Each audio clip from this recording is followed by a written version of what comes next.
Je suis là depuis ce matin avec le ministre de l'Agriculture et avec les cadres de mon département ainsi que les cadres de cet institut pour déblayer le chemin qui a été tracé par le président de la République, chef de l'État, le général Mamadi Doumbouya. Et le chemin, il est clair. Dans le domaine de l'agriculture, nous devons exploiter chaque mètre des 13 millions d'hectares de terres arables que nous avons à notre disposition pour nourrir les 14 millions de Guinéens et au-delà. L'accès à Internet est un problème. C'est pour cela que nous avons, avec le ministère des Postes, Télécommunications et de l'économie numérique, un ambitieux projet de connecter les universités et instituts à Internet à haut débit. C'est pour cela qu'à travers cette connexion Internet, dans 2 semaines, les étudiantes et étudiants de cet institut auront accès à plus de 2 millions de ressources à travers Pludoc et ça gratuitement.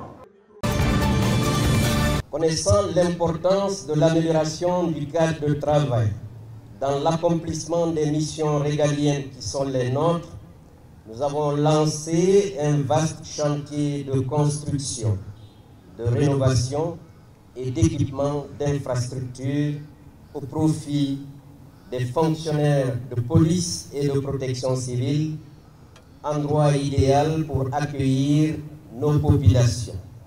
À ce jour, nous avons bâti plusieurs infrastructures modernes un peu partout sur le territoire national, soit 13 au total, toutes dotées d'équipements et de mobilier modernes, autonomes en eau et en électricité et répondant aux exigences de nos missions.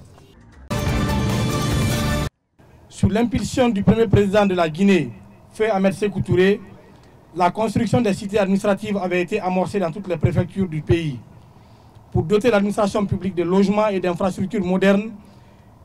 Mais depuis plus de 60 ans, ces cités n'ont pas bénéficié des réhabilitations nécessaires, faisant de nos fonctionnaires affectés à l'intérieur du pays dans des conditions de travail souvent précaires. Aujourd'hui, sous la vision éclairée de son Excellence Mamadi Doumbouya, nous nous engageons à réparer cette injustice historique en reconstruisant ces cités administratives à travers tout le territoire national. L'objectif est double: moderniser nos centres urbains et améliorer les conditions de vie et de travail de nos fonctionnaires. Le programme se décline en 2 phases majeures. La phase 1, dont nous lançons aujourd'hui la 2e cité à Farana, après Zérékoré, couvre 10 préfectures ciblées pour leurs besoins urgents en infrastructures administratives. Il y a 2 axes principaux qui recouvrent la politique que le général Mamadi Doumbouya, président de la République, dès le lendemain de la prise du pouvoir, a institué. D'abord, renforcer le vivre ensemble, développer la réconciliation, faire en sorte que les Guinéens puissent s'écouter, se pardonner. Grâce à Dieu, ce travail est largement entamé. On ne dira jamais que c'est terminé, mais c'est déjà avancé. Par la suite, le 2e aspect, c'est la question de la refondation.